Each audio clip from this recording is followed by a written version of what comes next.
This is the Dover Download Podcast. My name is Christopher Parker, and for the past 25 years, I've had the pleasure of working with, learning from, and talking to a variety of volunteer, staff, and community members. This podcast explores conversations, activities, and a variety of policies and programs which exist here in Dover to improve the community in one way or another.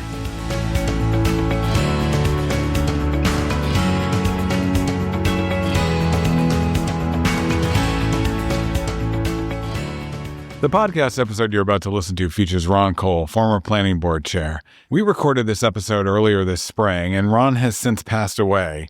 We're very thankful we were able to sit down with Ron and capture his thoughts and his story, and we hope his family is able to celebrate his life and the time they shared with him. Today, we're going to continue our discussions with planning board members. Ron Cole served on the planning board starting in the 1990s and continued into the 2010s. A long career, most of it as the chair of the planning board. Welcome, Ron Cole. Thank you. It's exciting to be back, quote unquote, home again. So let's dig into that a little. I think that you're one of those people that everyone that knows you assumes you grew up here and that your roots date back here, but you were a transplant here. I'm a transplant from Gloucester, Massachusetts, which was settled and founded in 1623. Gee, Dover was settled in 1623. So I guess it was my destiny to get here, and I have enjoyed the community the most. So you, at some point, relocate to Dover, and you have a life and a career and a family. And in the early to mid-'90s, what made you think, the planning board needs Ron Cole on it? I was told by several people that were connected, city councilors, etc. I don't think I need to name them, but they were the council members that were on the selection committee. And I was looking to join the library trustees. Huh. Love books, love libraries, and there was an opening. So I applied, and I mentioned that to the people that were doing the questioning. And what made you want to be a library person? And before I could finish the rest of it, one of the other members of the subcommittee, said, hold on a second. I think looking at your resume, Ron, there's something else you might be more interested in. And I'm going, what the heck is this? And it was being a member of the planning board, which I was not in my hometown of Gloucester, Massachusetts, but I was on several committees that were pretty much the same type of a thing. So I was a live one. Yeah. I had some training and did that, and took me 20 years to get off. So you're on the planning board. Yeah.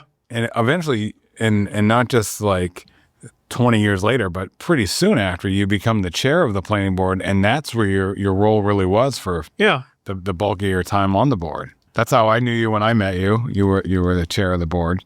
I enjoying dealing with people, and that's what the planning board is all about. Yeah. And I had spent a goodly amount of time in my life at that point with a gavel in my hand, chairing a variety of different committees, both here and in Gloucester and in the military, as a matter of fact. So it was a natural segue, and I enjoyed it.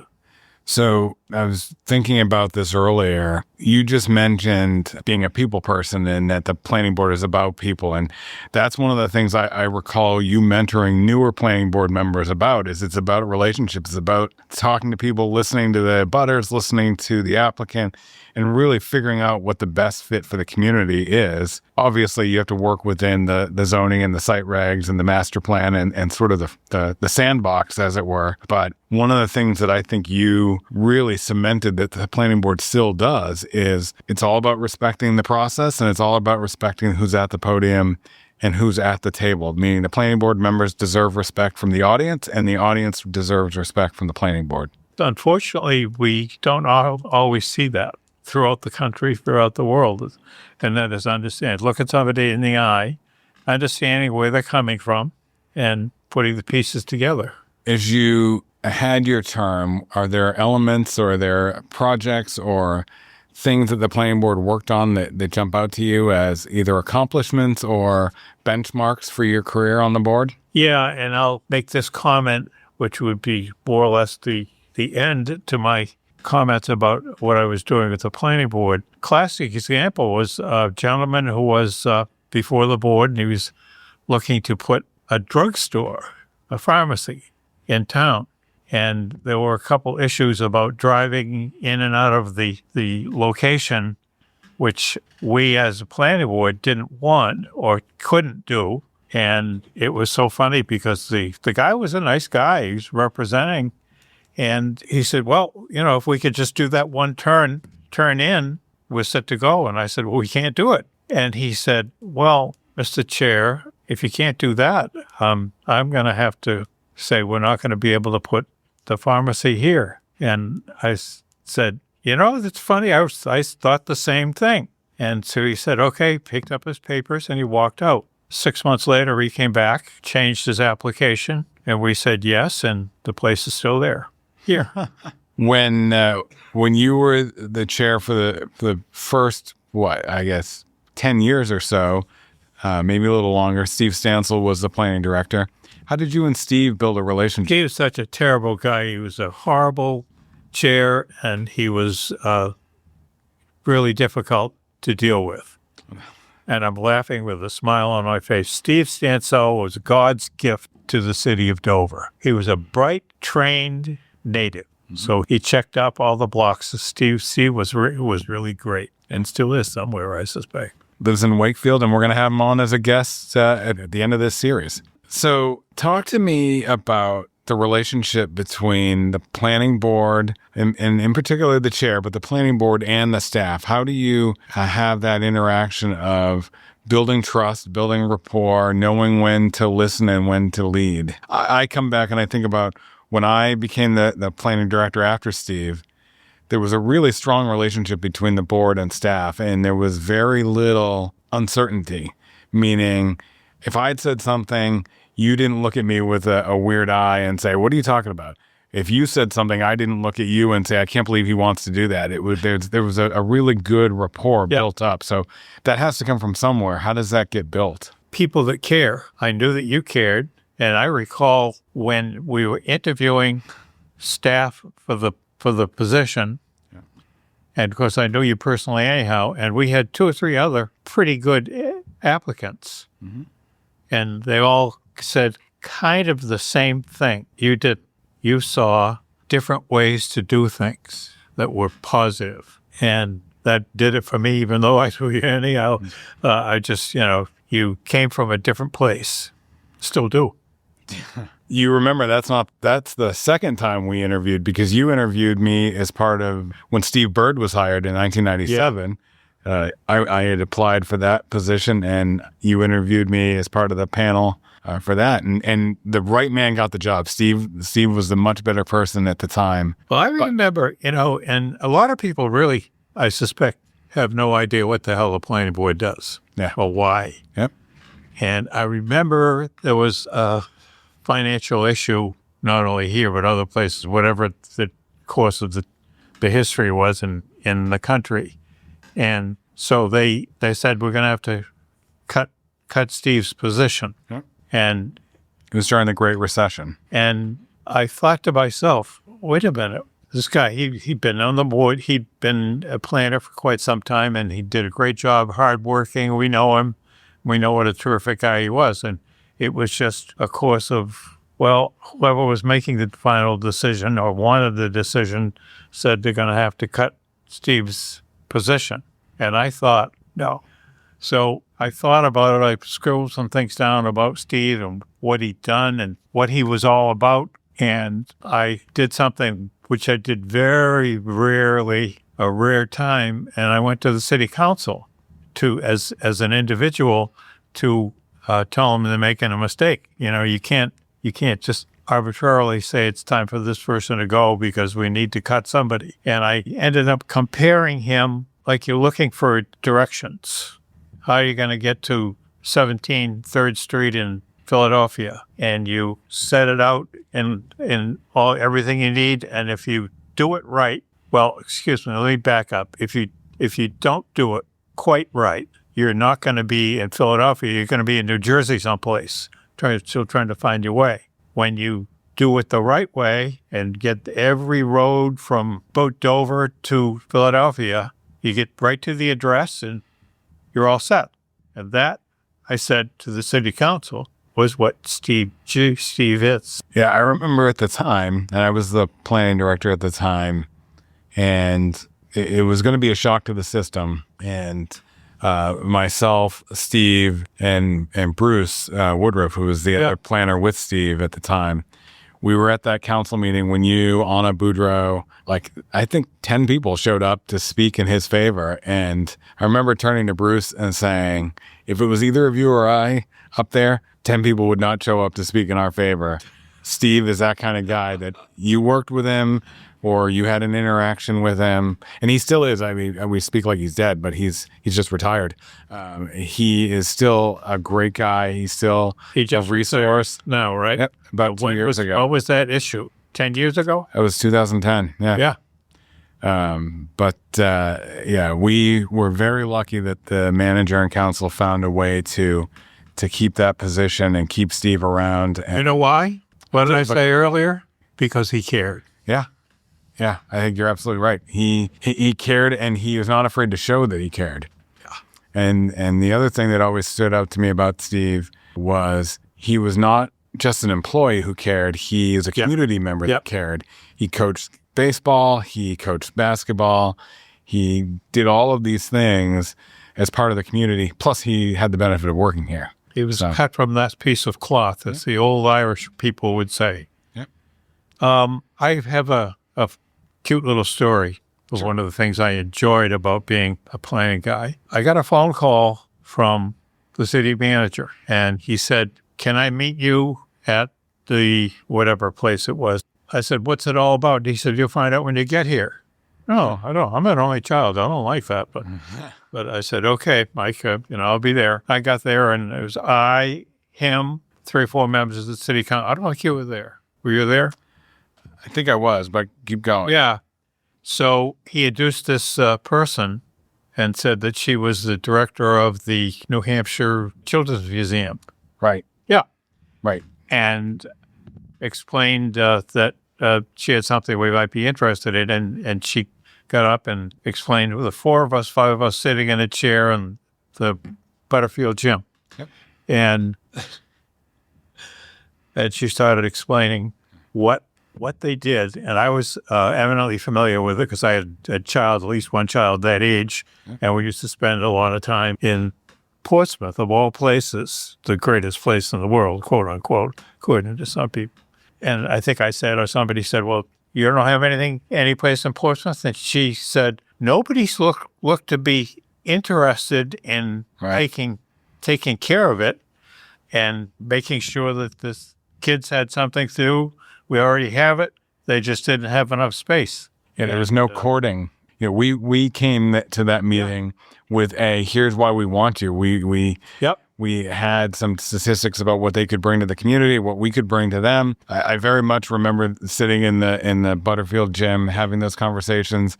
Steve, obviously, Stansel was the planning director, and he and Beth Thompson, who were the economic development director, they were sort of leading.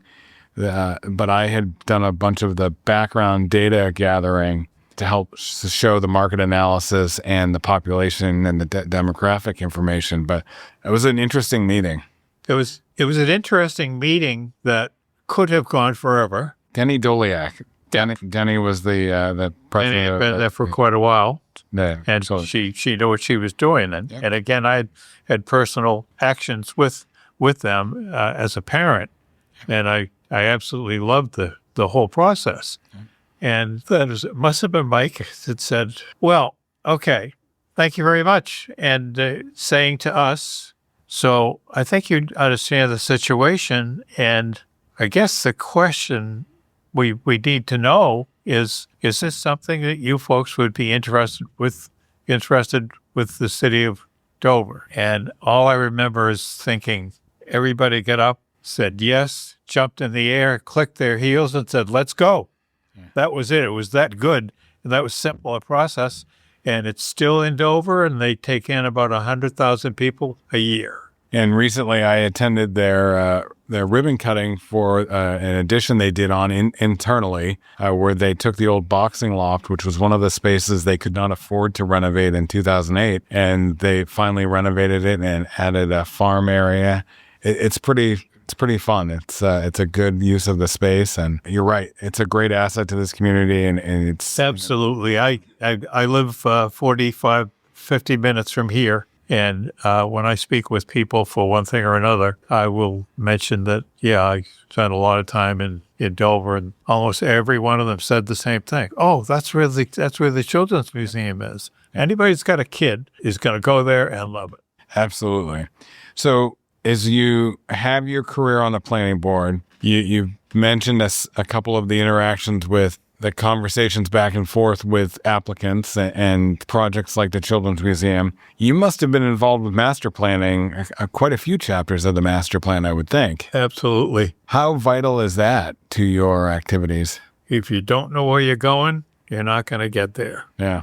So you're not on the planning board now, and you haven't been for a while. No. What precipitated you deciding that you wanted to retire from the board? Was it just time? Was there life changes? What drove that? I think at least one of the reasons why I wanted to step down as the chair, and I sat a couple of meetings as a member. You did. And it wasn't the same. Yeah. I wasn't in control, and I knew I could do things pretty well without being the chair, but I missed having the opportunity to assist in moving things along. So I remember Marcia Gassis took over as chair. God bless her, yeah. And you and I both had a concern that she acknowledged, which was that she had been the bulldog on the planning board. She had been the one, because you had to keep order. You had to keep everyone in line and make sure everyone was getting their due process. And she would be the one that would hammer on someone if they weren't listening, or they would, she was the bulldog, as I said. And you and I were both worried that wasn't going to transition well. And she did. She knew what she needed to do. Yeah. And you had, like you said, you had moved into basically her seat to be there as a mentor and to provide leadership. And I think everyone became aware that you didn't need to. Yep. And in a lot of ways, I think Frank Torr is one of the few people who served as his chair that then could serve in the regular role. Wonderful man. He's an icon. Everybody would discuss everything and then wait for Frank to make a comment. That was absolutely true. Not to digress too much, but I remember there was a project, I think it was after you were off the board, and as you will recall, the motion is almost always to approve the application. If it fails, then you have to have a motion to deny. And if you're going to deny something, the board has to enumerate why. It can't just say, we don't like it. It has to have reasons to back up the denial. And there was a motion to approve that failed. And I think Frank was on the losing side of it, meaning that he wanted it to pass. So I said, okay, now we need a motion to deny. And someone made a motion, and Frank pops in and says, before we second, keep in mind, we need to have reasons. And there was this long pause, which I remember it feeling like it was 30 minutes, but I'm sure it was 10 seconds. And Frank says, well, I guess we don't have any reasons to deny. I guess we'll have to approve, won't we? And the board, as you said, listened to Frank and realized, if you can't do it wrong, you got to do it right. And they followed their leader, and he made the motion to approve, and it passed. And, tends to take a relatively bright person to sit on that board, because there's a diversity of things that come up, and it's nice to have it.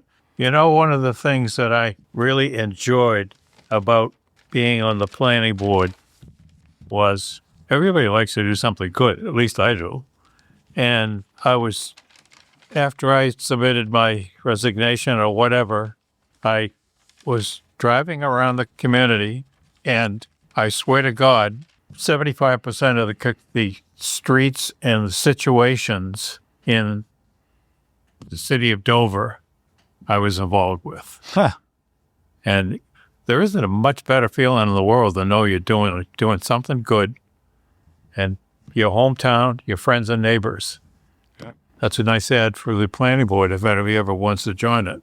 Well, that's where I was going to lean into is, would you recommend it as something if people wanted to get involved? For numerous reasons. Number one, and we can make this into a bitch session for me, but there are not enough members of the community that, A, know what goes on, and B, are interested in learning about it.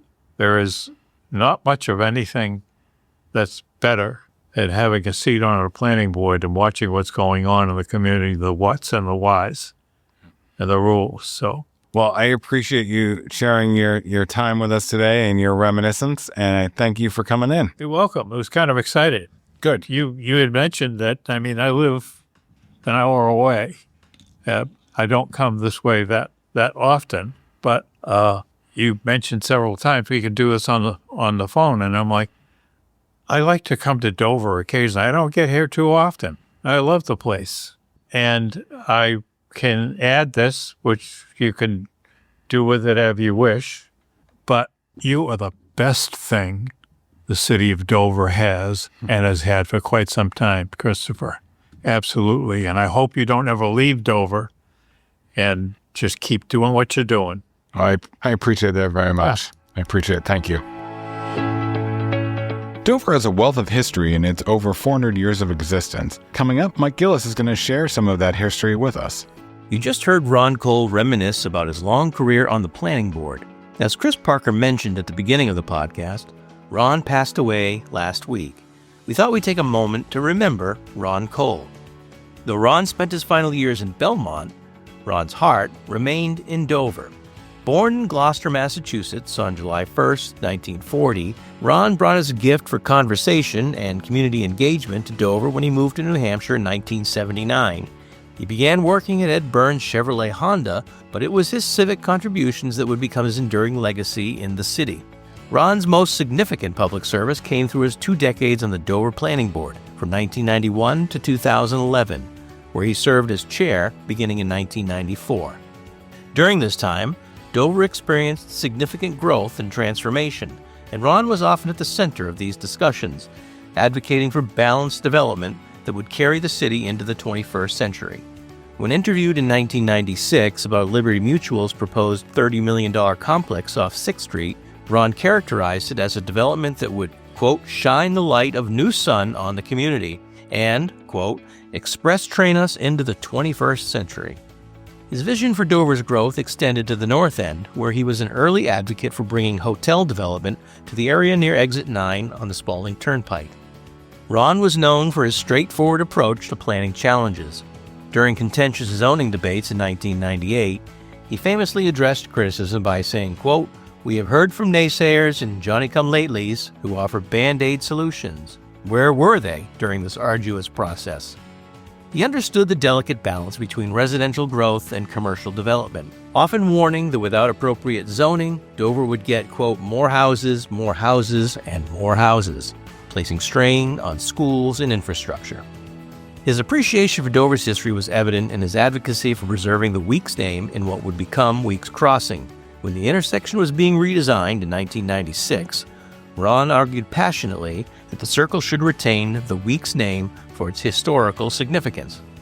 In the early 2000s, as Dover faced continued growth pressures, Ron remained committed to thoughtful development. By 2004, he described the waterfront development project as, quote, the final piece of the puzzle for Dover, declaring it was, quote, put up or shut up time for the community to realize this long-held vision. After retiring in 2013, Ron channeled his passion for community engagement into writing, launching his Dover Doin's column for Foster's Daily Democrat, which ran until 2018. His love for Dover extended to coaching the Dover High School girls JV soccer team from 2008 to 2015, and his performances at the Woodman Museum Voices from the Cemetery fundraisers, where he often portrayed Senator John Parker Hale. Ron's enthusiasm for life was contagious. In 2012, at 72 years of age, he competed in Dancing with the Dover Stars, twirling across the stage to Proud Mary by Creedence Clearwater Revival, a moment he cherished.